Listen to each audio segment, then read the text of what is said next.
holiday shopping season is upon us, like it or not. And for those of you who have someone on your list that's looking for a high-tech gift, we are here to help.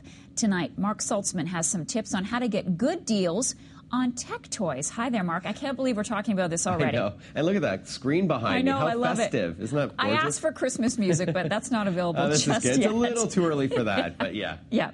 Hum along.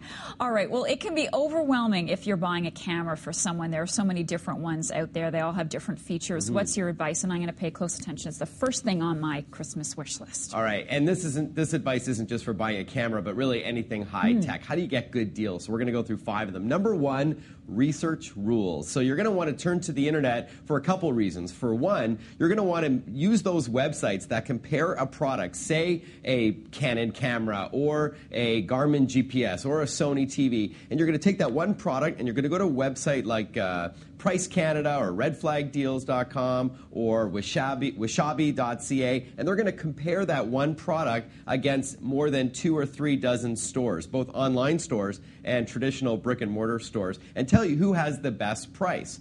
By scouring all of them, that has an algorithm that goes out, it'll say all the best prices, and in many cases, especially with wishabi.ca, they'll also factor in the shipping costs and the dollar exchange if it's going to recommend a U.S. site. You also want to turn to the internet, Marcia, for researching your product. Nobody wants to gift a lemon, so be sure to read professional reviews by guys like me who play around and we're very into the techie stuff, as well as consumer reviews. What are their experiences been like? So make sure you use the internet for research. Okay, that's a good idea. So I'll do that when I'm looking for a camera. Now, you're also suggesting that not just to go online to find products, but also to buy them as well? Yeah, so that's definitely an option. You can use the internet just for research, but you can also go and, of course, buy them online. If you're going to use a website like eBay, there are millions of brand new products in the box. There's a misconception that eBay is all secondhand items. That's not the case. Nor do you always have to bid. Not everybody likes that whole auction process. So you can buy products outright more often than not. However, it is still, mid-November now? Mm-hmm. You still have lots of time, so you don't want to wait till last minute because you have to factor in the shipping costs and shipping time. On that note, if you're going to buy somebody a gift online, make sure that you put in the recipient's address, not your address if it's going to be too tight. You can always do that so that the credit card or PayPal is linked to you, but then the address that it goes to is the actual gift recipient. And really quickly as well, sticking with our point number 2, is that you can also go to those local classified sites for new products like Kijiji or Craigslist. It's not all used stuff. You'd be surprised what new things you'll find that's a great bargain in your general area.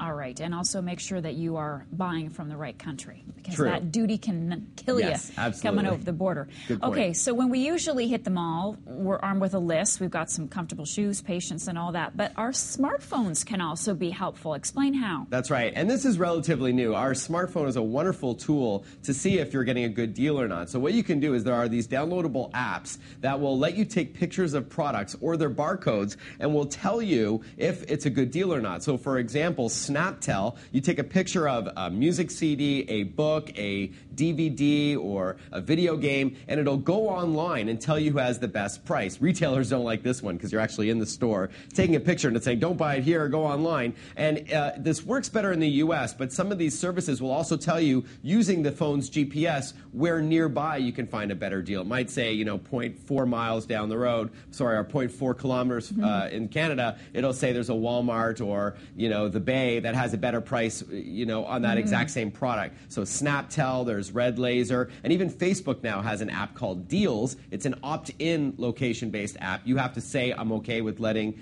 Facebook know where I am, and it tells you the deals in your area. Okay. And when we track down the perfect gift, you say we shouldn't stop there?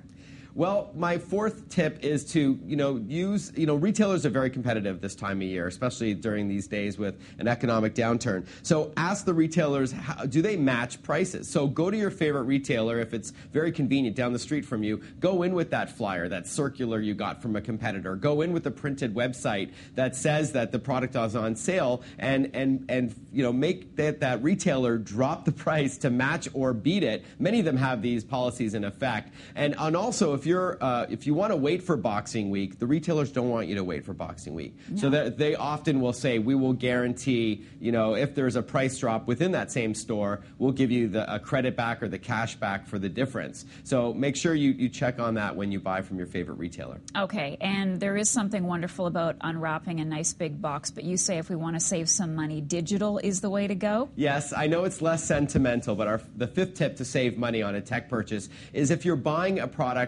buying a gift for someone that is already into that digital lifestyle, maybe they have an Amazon Kindle for downloading ebooks, or they've got iTunes to download Toy Story 3, rather.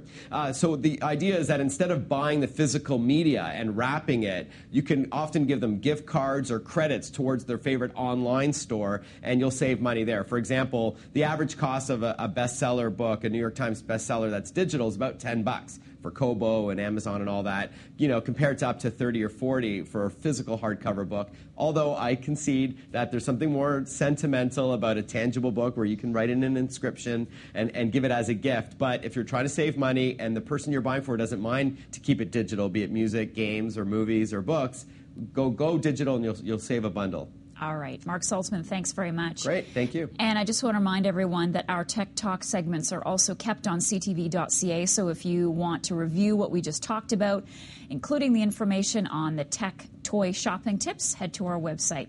Thanks very much, Marc. We'll see you next week. You got it. Thanks, Happy Marcia. shopping. Okay.